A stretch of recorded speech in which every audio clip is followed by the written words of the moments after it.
the system is present, the output with respect to time is called time response analysis. So the meaning of time response means output function of time. Input we call it as R of t, output we call it as C of t. Any system is there.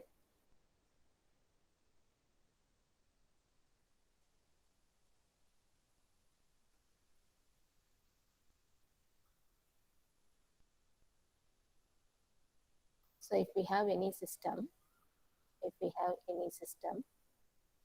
input is called, input is R of t and output is C of t.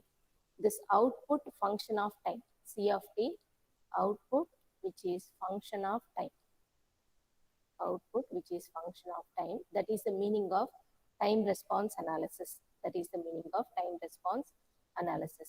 Okay, and if you see here, we have other names for input is excitation signal, then input signal, stimuli. Stimuli is also other name for input. In the beginning, starting itself, I have told all this. Output, other name for output is response. Okay, response or output, one and the same. Now I am going to the next point.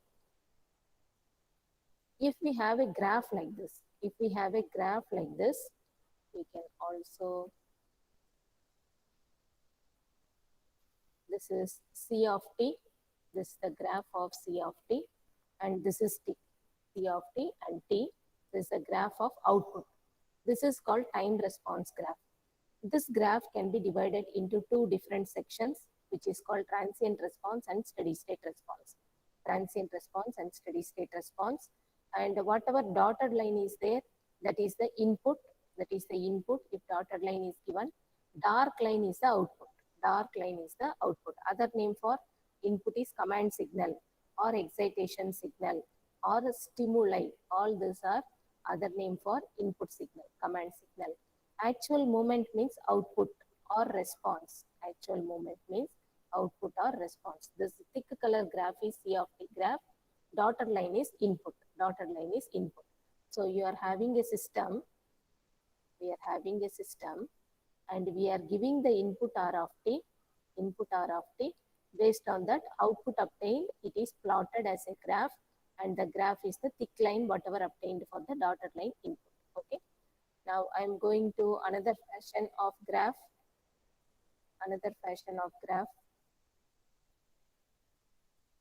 This can also be the graph, dotted line. This one is the input. We can say let means we are assuming. Let the input equal to 1.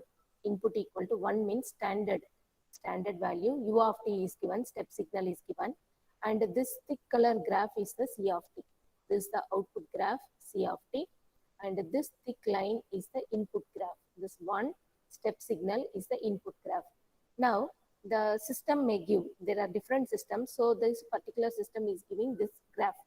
There is a increase, then there is change in the amplitude, then after some time it is settling down. This line is the input, Finally, output is settling down very close to the input. Okay, this is the input signal. This line is the output signal. It is finally settling down very close to the input. Okay, I told you in the output we are having two sections. One is transient response, second one is steady state response. Transient and steady state response. Okay, and if you see the beginning where there is fluctuations in the output, that is called transient response, variations, transient response. After TS means settling time, it is settled down very close to the input. Output is settling down very close to the input. So thereafter it is called steady state response. Okay, together it is called total response. So this is C of t is total response. C of t is total response, which is sum of transient response. Okay, sum of transient response, C of t transient plus, okay, C of t steady state. C of t transient plus C of t steady state. So transient response plus steady state response together called as total response. The meaning is there is fluctuations initially in the output and finally it is settling down very close to the input. Okay, after settling down, it is called steady state. Before settling down, it is called transient response. Now I am coming back. We have the definitions over here. The transient response means that goes to zero as time becomes very large. Okay, that part of the time response that goes to zero error as time becomes very large. Okay, up to that portion we call it as transient response. And the equation is also, the oscillations are represented. The oscillations output in the oscillations in the output. Oscillations in the output. Okay, that is called transient response mainly. Now coming to steady state response. So after the error becomes approximately zero. Error means the difference between input and output. Difference between input and output, it is called error. Once the error becomes very close to zero, okay, or the transients died out. Transients means that oscillations died out. Oscillations died out, which means error is approximately zero. Input and output are approximately becoming same. Okay, after that point, it is called steady state response. And we are having the error is very small, constant, zero, sometimes infinite. We will say which type of input will give infinite error. We will see in the further classes. This is the graph we discussed. Now, coming to the system, it will be represented using transfer function. Any system, it is represented using transfer function. It can be C of S by R of S, C of S by R of S. If equation 1, okay, this is equation 1, represents the transfer function. Equation 1 represents the transfer function. Numerator are called zeros, denominator are called poles. Numerator are called zeros, denominator are called poles. Okay, so this is what present in any transfer function you consider. It may be open loop transfer function or closed loop transfer function. And the system gain means numerator you will have a constant value that is called gain. And we will take the exact example. This is an exact example for a transfer function. Given is a transfer function. We have to calculate poles and zeros. From the numerator, we can calculate poles, equate the numerator to zero, get factors and S values. In the last line, we are having S values when we equate numerator to zeros. Numerator to zero, we are equating full numerator to zero, finding S value. These are the possible S values. Okay, this is denominator they are equating now. So they are finding poles. Denominator equating. Okay, denominator they are equating to zero. Finding S values, these are called poles. As I said, if you take numerator and equate to zero, we will get S values again. Those are called zeros. Those are called zeros. Okay, here they are taking numerator equating to zero. Same question, numerator equating to zero. And those are called zeros. Those are called zeros. Okay, and generally if we draw the pole zero diagram, poles are represented by cross mark. In the previous slide you can see S values we got 0, -3, -4, 0, -3, -4. Okay, you have to take x-axis, y-axis. You have to take x-axis, y-axis. Y-axis is imaginary axis. J comes, then we have to go for y-axis. J comes, then we have to go for y-axis. If no J is present, okay, no J is present, we have to point all the things in on the x-axis. You can see here the values are 0, -3, -4. Okay, so we have to take all these values on x-axis. If it is -3j, -4j, then we have to make it on y-axis. Okay, so here 0, -3, -4. Poles should be represented with cross mark. Poles should be represented with cross mark. Next, they are equating numerator to 0. Numerator to 0, we are getting S values. Those are called zeros. Okay, numerator to 0, we are getting S values. Those are called zeros. Now 0 should be plotted. 0 should be plotted using circles. This is the plot. So we are getting the values of S as 0, -2, -4. When you are equating numerator, okay, this is numerator in the given transfer function. This is numerator in the given transfer function. From the numerator, whatever we are getting, those are zeros. And the plot is x-axis, y-axis.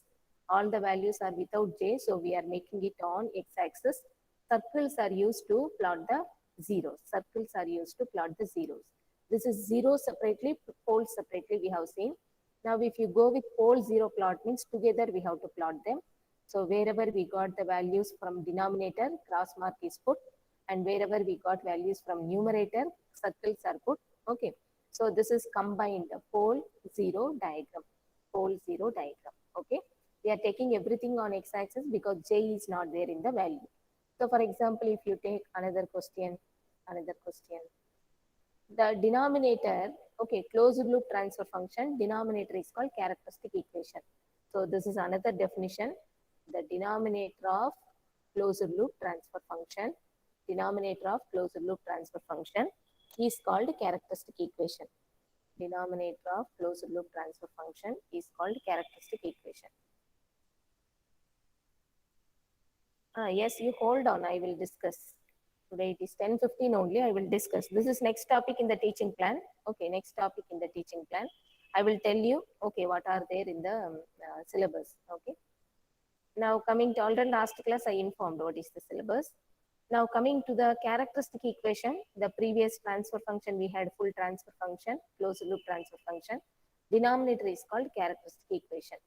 And this is the general format how the characteristic equation will be. Let this be equation number 1. This is characteristic equation general format. Characteristic equation general format. Okay. Now, if you see, I am taking another question. Here also you can take numerator, calculate S values, that is zeros. Denominator you take, calculate S values, that is called poles. And pole 0 diagram can be done. Okay. So these things already you study from class 9, 10. Okay. Otherwise, in the first year mathematics, you might have heard this terminology, poles and zeros. Poles are represented with cross mark, zeros with circle, Okay. Those things already you are familiar with. That's why I am just showing you what are the pole 0 plot. Okay. So only 1 0 is there. Numerator, you are having only one factor. I'm going back, numerator only one factor. So only one circle is there. Denominator, S square means 2 S values will come.